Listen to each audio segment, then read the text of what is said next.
webinar series. Our topic today is a very interesting one, and it is of high importance not only to parents, kids, but also to brands and marketeers. And it is with no surprise to see that the hashtag back to school is trending on TikTok Saudi with over 2.5 billion views. So we will discuss today how to rock your back to school marketing campaign in a fast changing consumer world.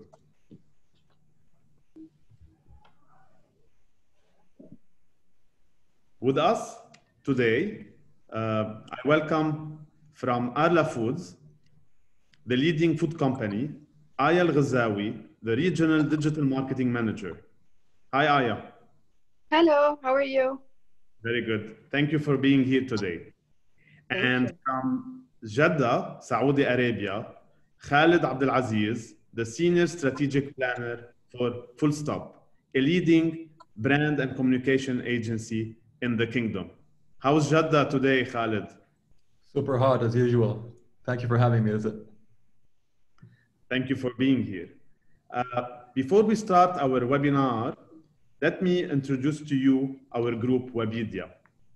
Webedia Arabiya is a leading audience specialist that connects with consumers through key passion points on the pop culture, fashion and beauty, parenting, food, esports and gaming, through our leading digital brands of U-Turn, Yasmina, Locality, أطيب طبخة, Millennium Arabiya, as well as Saudi Gamer.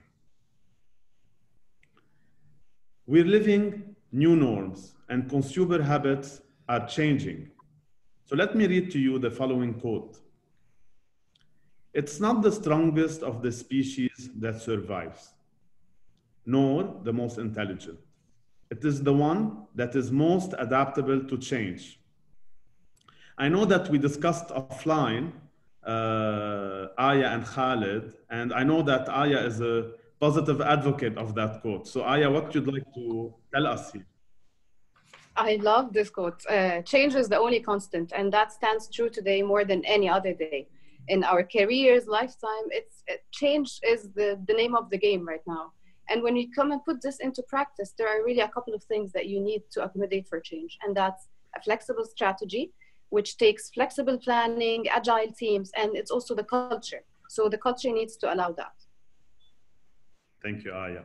I know on the opposite side, if I may say opposite side, Khalid may not totally agree on the quote. So Khalid, your inputs please here.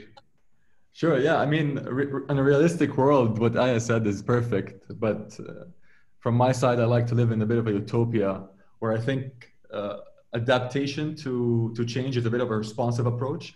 I like to think that when a brand has a clear purpose that it lives towards, it allows it to be ahead of the curve a bit. And that's what we aim for.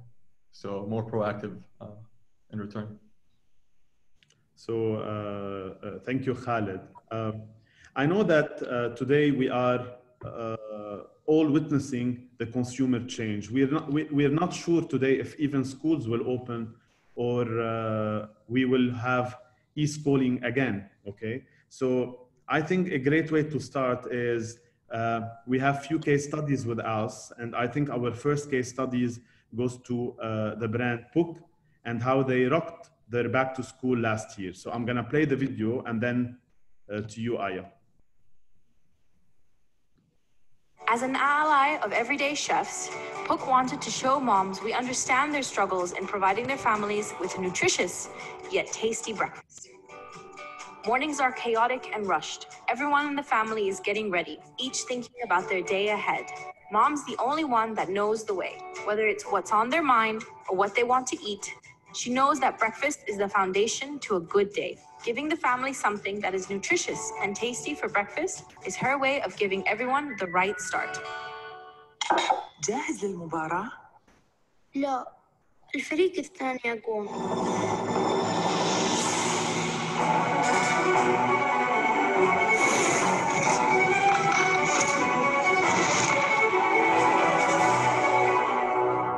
فطور مفيد أكيد يساعدك.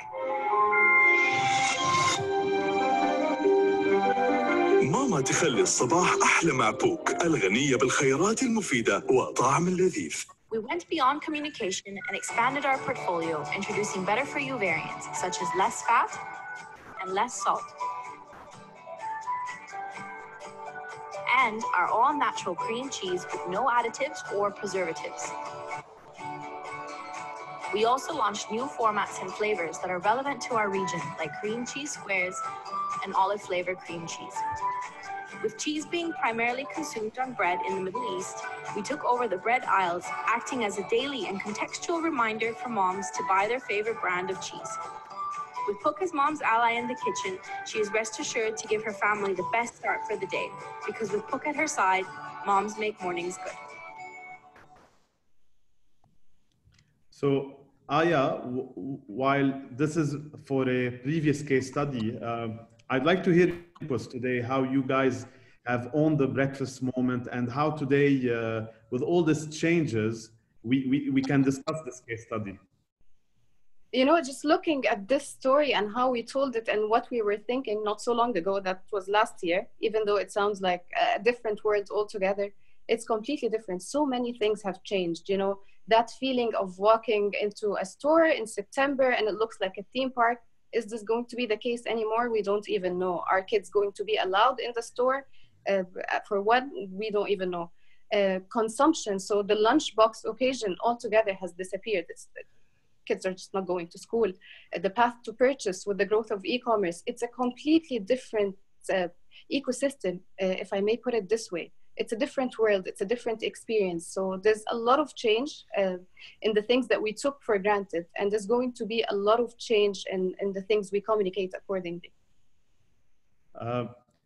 Before we ask Khalid his feedback on that, I'd like just to remind our audience today that we will be taking questions, and please do write your question in the box below in the Q&A, and we'll do our best towards the end of the session to answer most of them. So Khalid, what can you add on that case study? I'd like to hear your input on that. Yeah, I mean, well, I can't add more to what Aya said. I came across these ads a lot during my just daily routine, and there's a lot of insightful things. But just like she said, it seems like a different world today. I don't know if most of these things are relevant or to what extent they are now. So, oh, we have a cat with us here. Oh. But yeah, different world, definitely. So I think, Khalid, you have a nice case study, and I think the case study that we will be sharing shortly is for the Communication and Information Technology Commission, CITC in Saudi, and I think we'll play the video. It is a very interesting piece of content that is relevant to today's world where kids are spending a lot of time online. I'll play the video and then to you, Khalid. وما أسماؤكم؟ أنا راشد، الفتى الشجاع الذي يخافه الأشرار، وحين يرونه يلوذون بالفرار. أنا نبيهة، فتاة ذكية، تبحث عن الدليل ولا تعرف المستحيل. أنا أرنب. لا أنا أريد. أوه، لا بأس لا بأس، خلل بسيط. حسناً، وما هي مهمتكم يا أبطال؟ مهمتنا هي حماية الأطفال من مخاطر الإنترنت قبل وقوعهم في الفخ، وتوعيتهم بأهمية أخذ الحذر والتعامل معه بذكاء حين يستخدمونه. أحسنتم أحسنتم، هيا لنبدأ العمل الآن يا أبطال، هيا لننقذ الأطفال.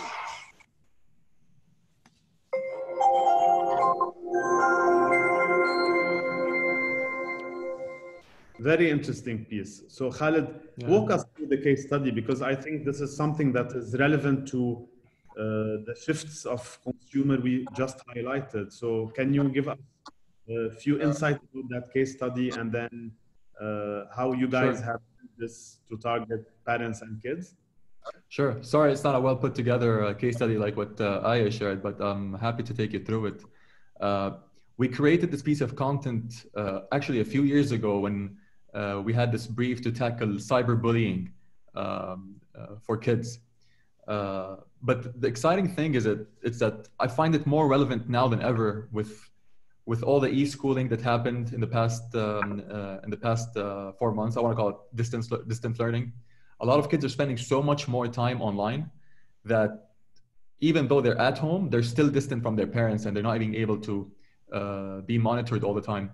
So I think this was just super relevant at this moment of time that we're living in, and I think we're gonna see more content like that. So I can't agree more, Khalid, on that. Aya, would you like to add anything specifically on that content approach that Khalid with their client took to target the generation or the kids specifically with their parents? Well, from a professional perspective, it's brilliant, it's spot on, relevant, timely, it's got it all. But as a mother, thank you. It's needed. It adds value.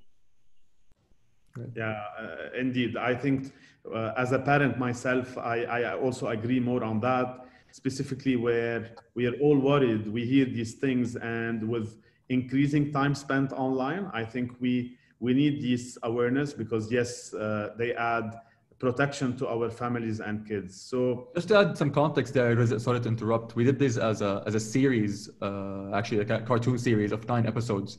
So it was aired on TV with the regular programming on the cartoon channels. So I guess just to add some background to the whole concept.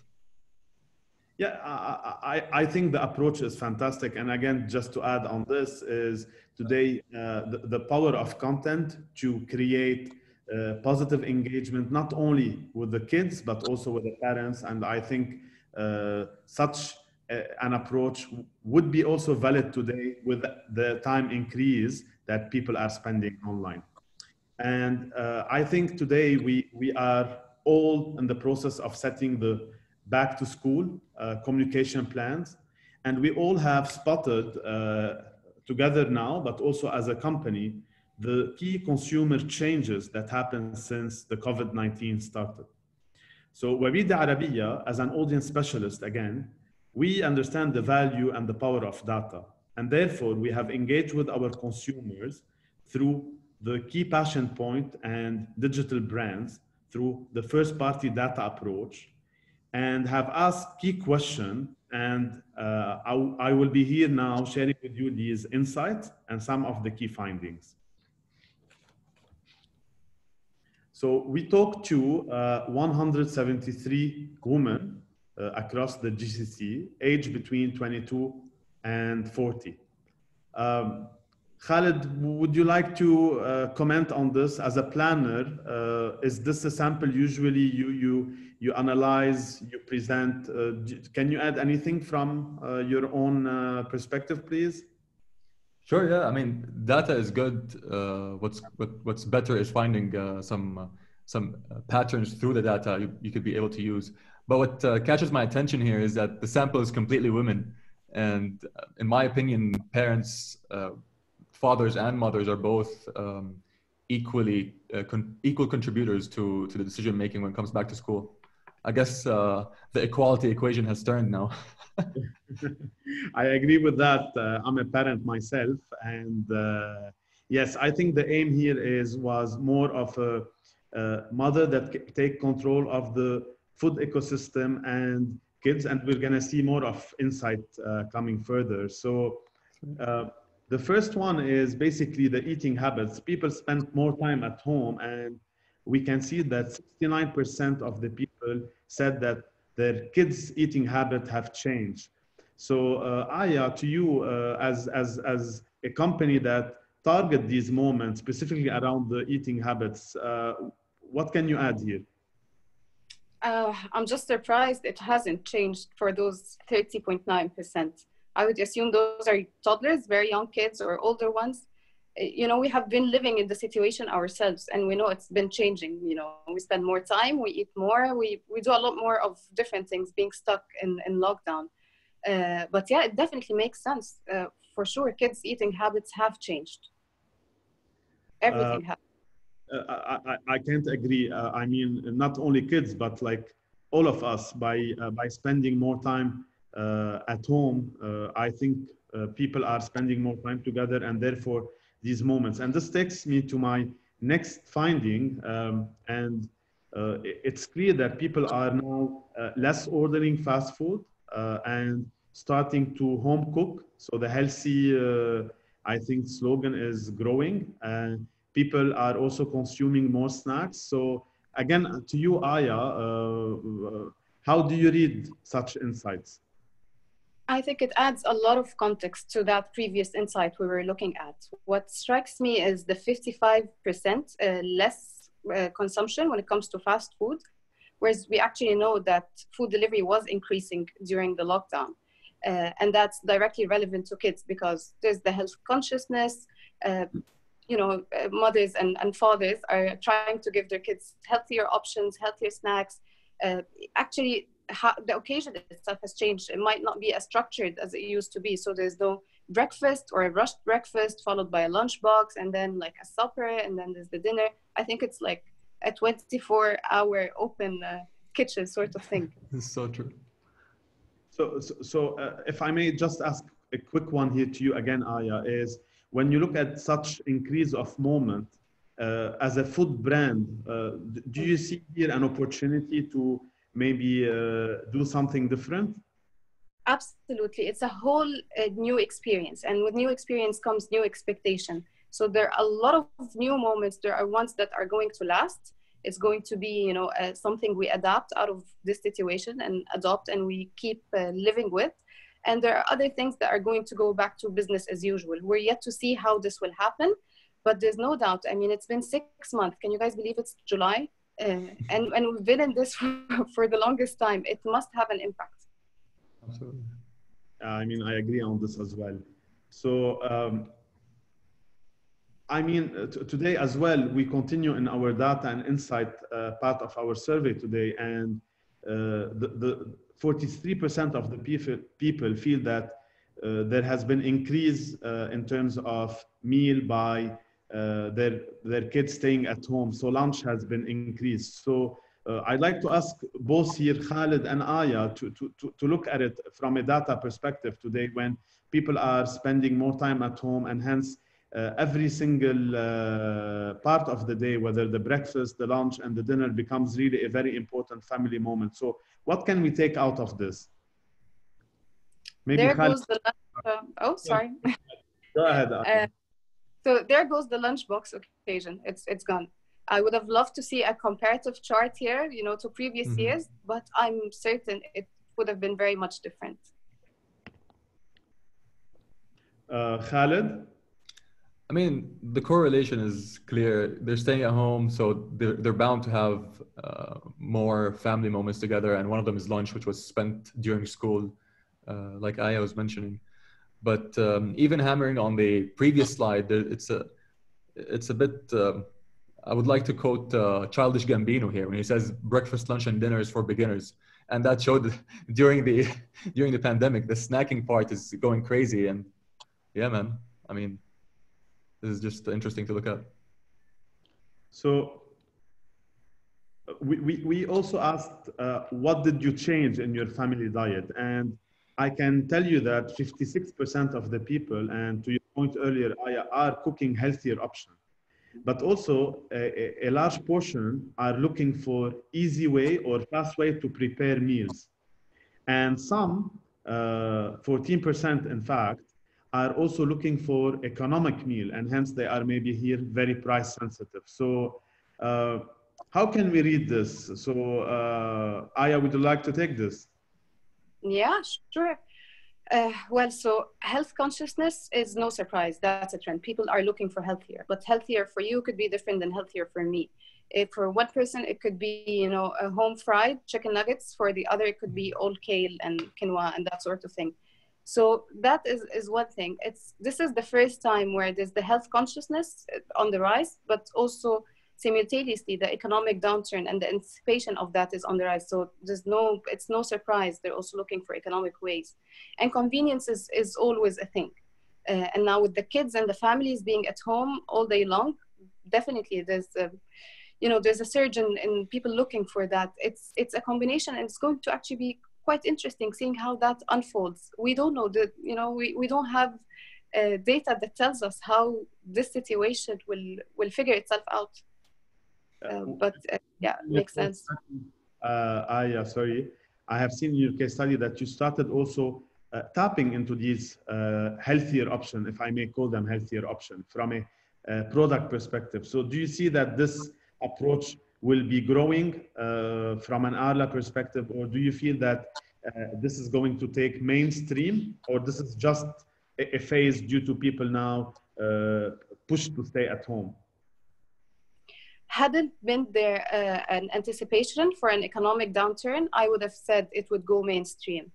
But with the situation as is, I think there's going to be growing demand and hence supply. It's something that we have been doing for the past couple of years already, but the demand is increasing, and so is going to be the pace. It's a direct correlation of supply and demand. Thank you, Aya. So people are now cooking more and more at home, and that tendency is growing with almost every day 45%, many part of the week 35%. So when we look at these data, Khaled, and I mean, we talked earlier about the healthy option. We looked at how people are changing their habits. So when you look at such insight to advise brands as you do, is what can you take out of this? When we look at the previous table where it showed 55% less on fast food and delivery, and then I look at this chart, home cooking started off as a chore for people during the pandemic, and now it's turning into a fun activity where they want to do more of. I just don't want restaurant owners to feel downed if their numbers don't go back to normal, because cooking at home is the next big thing now. So I'm sure nobody's going to expect a restaurant that used to hit a certain target every month to hit that same target pre-COVID. So we're going to have to find more moments for the brands to communicate with consumers in the kitchen, in the house. But restaurants are also actually adapting to that. So now you have the cook it yourself at home, the burger kit, that sort of thing. So yeah. True. The adaptation works, Khaled. We're gonna get back to the opening statement, I guess. And here I can add to this as also as an audience publisher with one of our platform being the parenting platform. I can tell you that we have seen increase in terms of these moments where we were also publishing content around the family members with kids, because it's becoming more of a fun time. And I think today this might be also an opportunity for brands to navigate through this by creating fun moments rather than just forcing. And I agree with you. I've seen certain communication around, let's say, hey, we're giving you the ingredient and enjoy cooking it at home so that you have this happy moment with the family. So moving on, and I think this is a finding that for me, I see it with an open heart and smile. With 50% of the growth of activity comes through esport, mobile gaming, etc. And as a gaming publisher and as a gaming player in the ecosystem. So Khaled, I know that one of your clients is moving strongly into that ecosystem. What can you tell us here? Yeah, I mean, 50% on esports is interesting. I would have thought this is conservative a bit. I've read some results that even soared up to 64%. It's just exciting to me to see how can brands take advantage of this platform now. Are we going to start seeing more branded content inside games? Are we going to start seeing more of a Pepsi Man approach from 2001 on PlayStation 1? I mean, it's a great opportunity for brands to take advantage of. I can tell you, I'm a parent here, and my son promised me he will watch me today if he finished playing Fortnite. So if he's watching, priorities.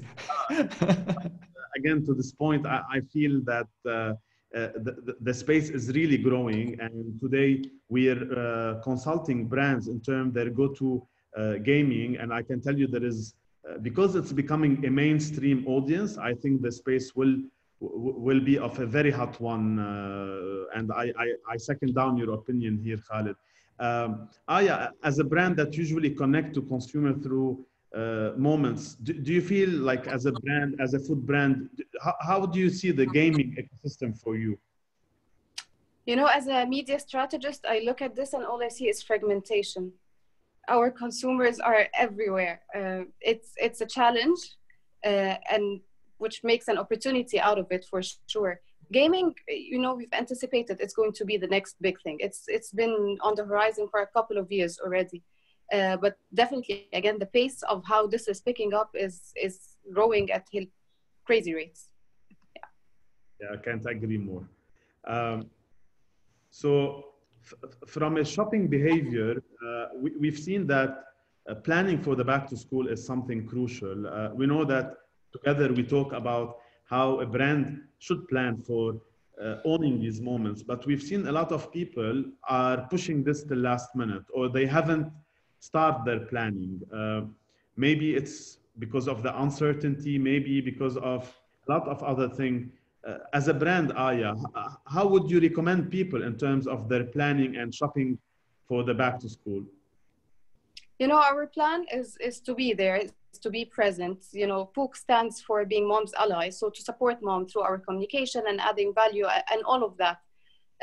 But also as a consumer, the uncertainty is great. Like, we don't even know if the kids are going back to school. Yes, sure. So in the UAE, we know it looks like it's happening, but is it going to be blended education? What sort of thing is it going to look like?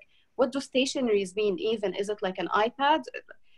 There is a lot of uncertainty, but that doesn't take away from the fact that there is a plan. We know school is back in September, so communication is going to happen around that time. It's just going to be interesting, you know, how the different brands approach the uncertainty this time. So thank you to that. And our last part of the survey is I'd like to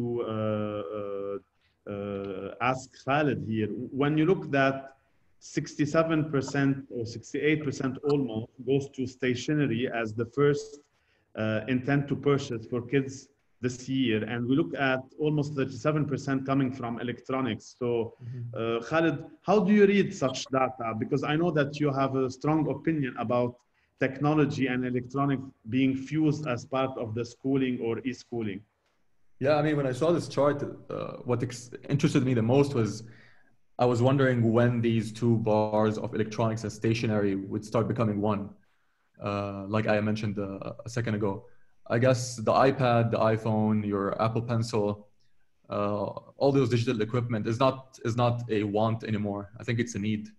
So I'm excited to see when that happens. Also, something else that was interesting is that comparison to the Western markets, usually uniforms and clothing, you know, kick it out of the park.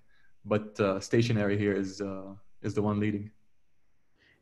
Yeah, I mean, also to add on this is when you look at the auxiliary needed, like your headphones, your touch pen, and all these, the tablets, etc. I think they're becoming mainstream because today you cannot expect education. And I'm telling you today that some of the school have already embedded in their schooling model these tablets and headphone as part of the curriculum, irrespective of COVID and e-learning. So I think moving forward, I personally would foresee a huge growth in that, and maybe fusion between the stationery becoming part of it, the electronic, etc., etc.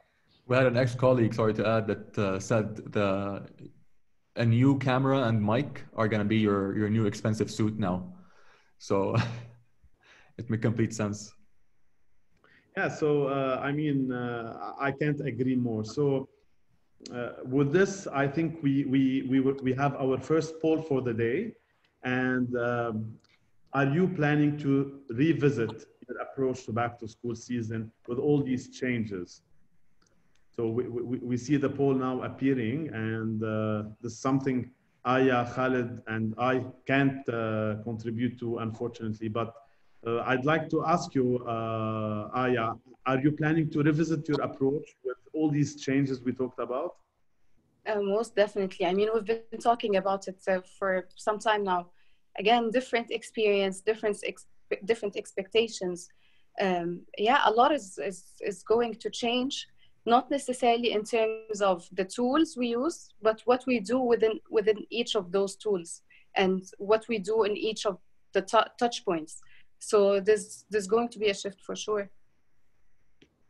So while waiting for the result, I just want to also remind that we have few people are already starting to ask questions. So thank you for that. We encourage all type of question. However, we will only be able to look at them and answer them towards the end of the presentation, which is maybe in 15, 20 minutes.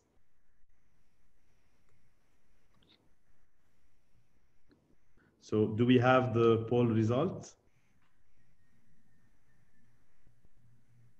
Wow. Oh, wow. Wow. 100%. I would have been expecting something around the range of 65, 70. Yeah. So to your point, I think everyone is confirming that today previous approach may not work in our consumer changes of today. So again, this is also to you brands to see that it's not one size fits all, but really we need to adapt. And I think Aya, you're already a big advocate about that.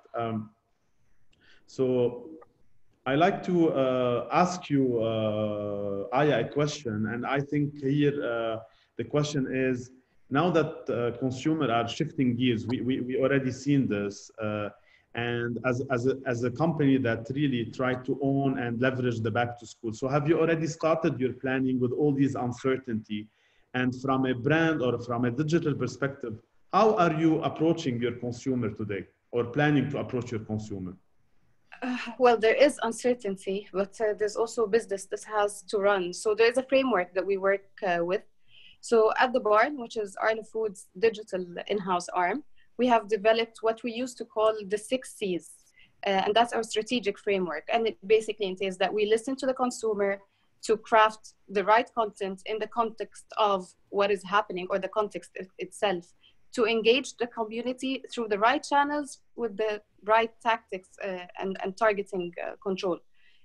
Right now, it's looking like we have to add a 7th C. We have already just did that, and that's convergence. So with the growth of e-commerce, this is definitely one thing we cannot overlook. Khaled, what would you like to add here? I know that also you guys have your own set of approach to consumer and consumer engagement. So can you tell us a little bit about that, please? Yeah, I mean, I love this model. We at Full Stop work on the stopping power methodology, which includes investigation, insight, and idea. And a lot of these points mentioned here, consumer, listening to consumer, understanding the context and the community, they all go into our investigation and insight phase, where we have to gather data, understand how these communities act, what makes them laugh, what makes them cry, so we can find an angle to connect to them, which is, I love this, a lot of overlap. So thank you, Khaled. And we would like to also now go to our second poll for the day. And are you looking to create specific local content specifically for the upcoming back to school season? Khaled, since you're a big advocate of localization, the power of content, you showed us a great example about how you guys went into creating a really different approach of content and content series. So maybe you'd like to give your opinion here, since we cannot vote. Yeah, I mean, I don't know if it's a question to me more than a kind of a given fact. I don't think it's a matter of discussion anymore whether to create local content or not. I would love to see somebody say no. That would be a cool discussion later on after the webinar. But yeah, it's all about locality, man. And if you can't talk to the people that you are sending this communication to, then what's your job as an agency? What's your job as a brand? How are you trying to connect with the consumer? How do you expect them to take an action based on this communication if it doesn't resonate? So definitely local and relevant. Wow. Good. Another shocking result. I want you to really look at this. So 100% of the people like are looking for localization. So as a company, I know that you do not just localize from a content perspective, you also localize from a product perspective. Would you like to just add something quickly here? I think we're post-localization. Localization is, to Khalid's point, it's common sense. It's needed. It's a requirement. And just if we take that example of everybody on the polls answering, we're getting 100% on each one of them. It shows, how a like-minded community thinks and acts. And that says a lot about the importance of relevance. And that takes us to dynamic creative. So you need to be not just relevant in the context of local, but even to the certain tribe of people you're speaking to. If we take happiness as an example, I always like to use this one. Happiness for sports fanatics is one thing. For people who love music, it's another thing. So there are so many ways you can interpret it. And the more, the more relevant you are, the better the content. And yeah. Yeah, I mean, I can't agree more on this. So my next question is for Khalid. And Khalid, so what do you describe as a successful approach for back to school in terms of content, format that brand can adopt, or you would like to recommend brands to adopt? If we're talking about formats, I think it's, I'll just go with the statistics here. Like blogging and videos are the top viewed and utilized formats. We see the algorithms of all the social media platforms push them all the time. But I would like to push some platforms here. I mean, if we've seen something that's risen in this past 4 months, we've seen that a lot of platforms came to surface, whether social media platforms, whether gaming platforms, and so on. So I would love to see how we can utilize those to send our communication this year and onwards, actually. Okay, Aya, what would you like to add on that? Well, not much. Khalid covered all of it. Yeah, video is big, but there's also the fragmentation. So we have to be native to each of the platforms. You can't just, take one asset and push it across. So it's certainly more challenges are arising. And again, that only means more opportunities are there. So our third poll for the day, and this is again to our audience and guests. So what are the main touch points you will be focusing on for your back to school campaigns?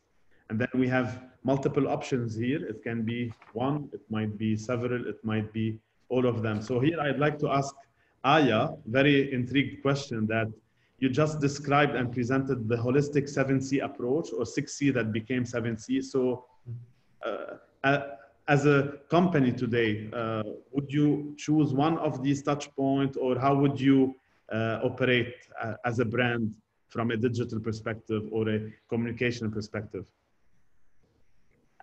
We have a broad portfolio of brands, different objectives. Each of the brands are in different stages of their lifetime and the journey.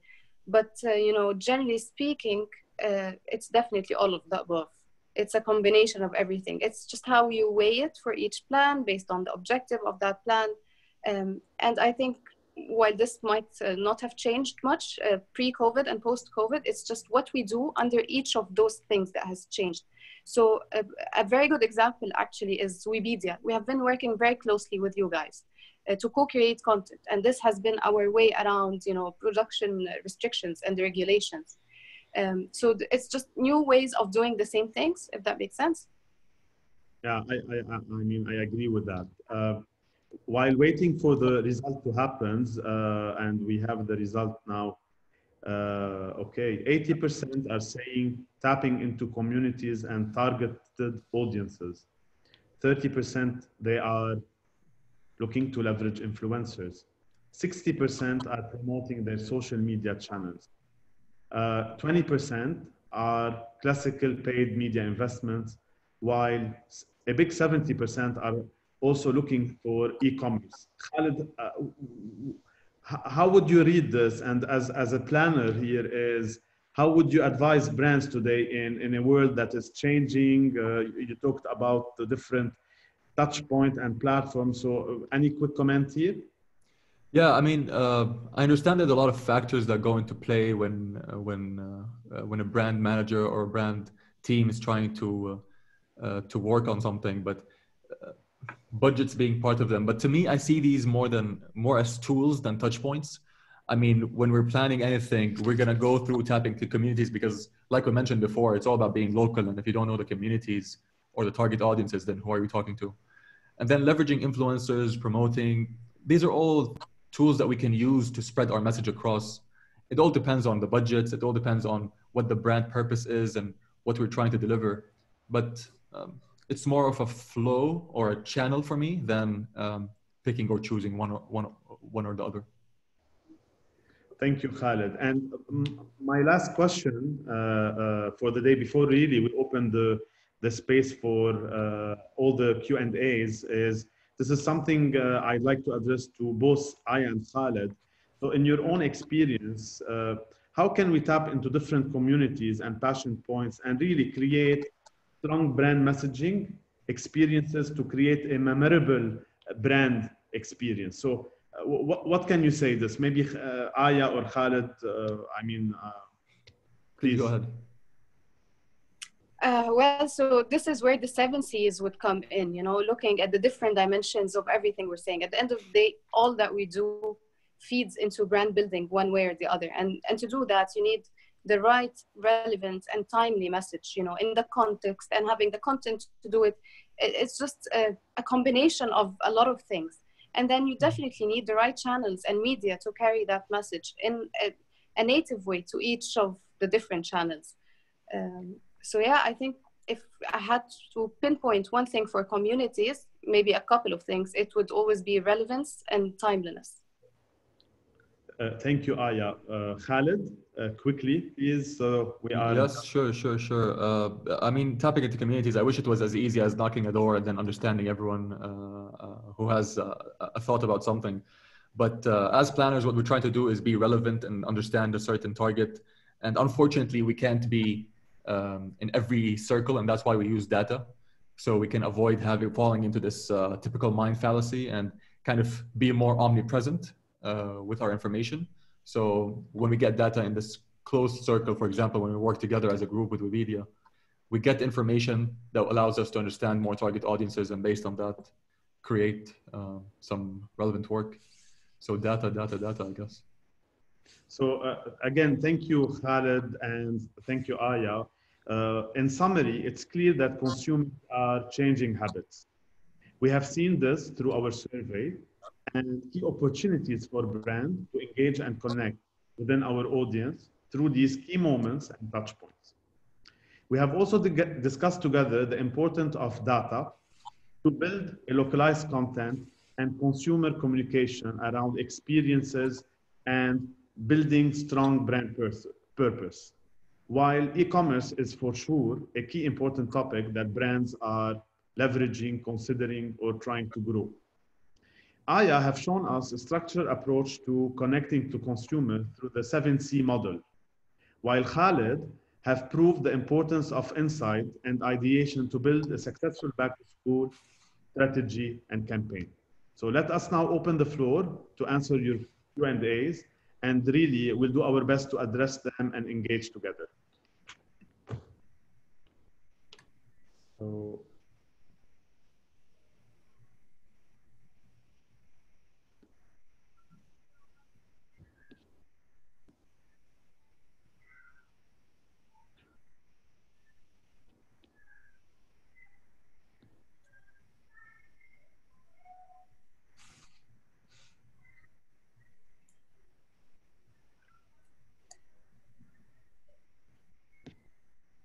I'm trying to. So the first question is, Fade Fit in UAE is getting out healthy snack option, but in KSA or in Saudi, there isn't much happening. Brands are inactive. What might make them budge or change? Maybe Khalid, you would like to take that? Sure. If I understood the question correctly, you're trying to see if brands are pushing consumers to be more healthy. I mean, there's only so much you can do to talk to consumers and talk to the target to make them do something. Eventually, it's going to have to be an innate kind of motivation. But there is some conversation, maybe not as heavy, I would agree, but there is some conversation, whether it's from semi-governmental agencies, from brands who are trying to make sure that their customers are being fit and healthy, which goes beyond to just trying to sell them something. It goes out of a genuine care for them. But yeah, it could definitely be a bit more than what's happening now. So thank you. Someone is telling us here that we have forgot many media channel in our poll. So again, thank you for the note. And the aim was not to promote any media channel, but more like of a strategy and methodology. So again, we have another question as well. It says it's also that around the economics behind the whole cooking at home, people are becoming more dollar savvy. So, I mean, Aya, would you like to add this? I didn't see any question here, but I think they're saying that I believe that due to the economics or the economy at large, Aya tapped into that. Khalid, you highlighted this in your discussion, is people are becoming more maybe price sensitive or economical in their purchasing. So would you like to just comment on that or elaborate further? I mean, we touched upon that. Yes, of course, you know, even myself, I'm becoming more dollar savvy. You know, the situation applies for everyone. There's an anticipation of an economic downturn. It only makes sense. But an interesting insight here is that if we look at Google search trends over the past 15 years, we see that for the very first time, and that's on a universal scale, people are actually looking at gold prices. It's like they don't trust currency anymore. So definitely it's a big thing, and it's going to have to impact everything, food included. Yeah. We have another question, and then this is from Aurelie. I think, Khalid, you may want to answer this. So, do you think Saudi Arabia will recover quickly, economically speaking, from the current crisis? What is the current mood amongst people within the country? Since, Khalid, you are in Saudi, I know that our topic today is back to school and not neither political nor economical, but I think these things may affect consumer behavior and therefore budgets. Sure. Yeah. I mean, I'm not a financial analyst or risk management expert here, but what I can tell you from a brand perspective is that brands that don't communicate during crises are the brands that lose the most post any pandemic or post any global issue. So yes, brands should keep on talking. They should invest in their messaging. They should invest in communicating with the consumer right now more than ever. Because if you don't now, you're going to lose a lot of top of mind points, and your brand health tracker is going to just plummet. So from a brand perspective, that's what I can say. I have a question also here. There is no name. I think maybe Aya, you can take this. So today with growing technology, and you guys talked about content and the power of content. So do you see a challenge for technology to take over creativity or automation per se, and formulating your strategy in terms of building a content plan or building a communication based on creative and content?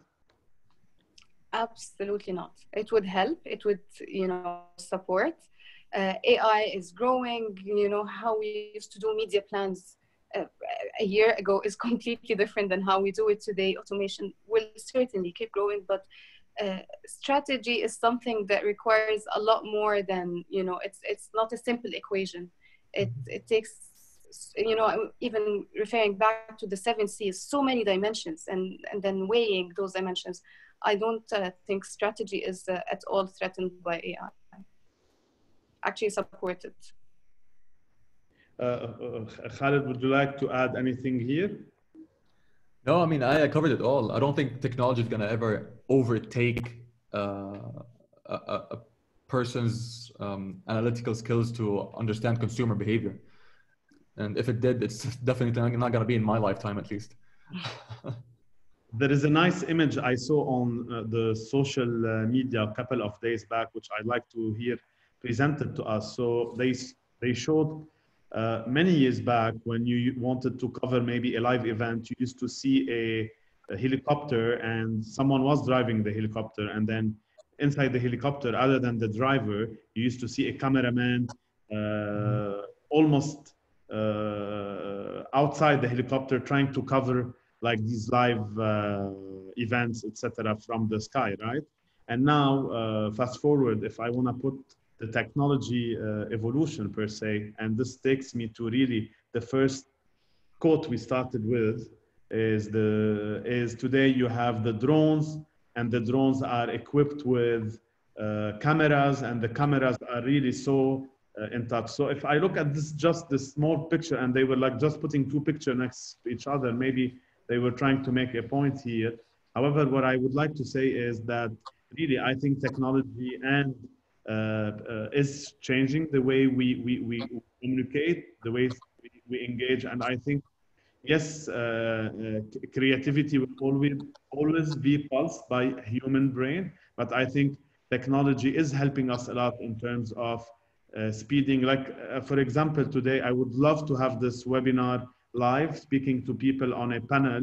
We're having it using like technologies, right? So again, to wrap up, I really want to thank you, Aya, for being here. Thank you very much, Aya.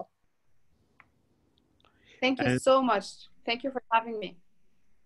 And again, I also want to thank you, Khalid, for being part of this webinar.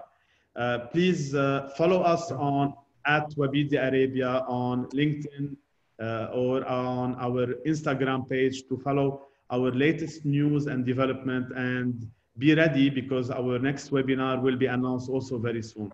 Thank you very much, and stay safe. Thank you. Thank you. Bye. Bye, guys.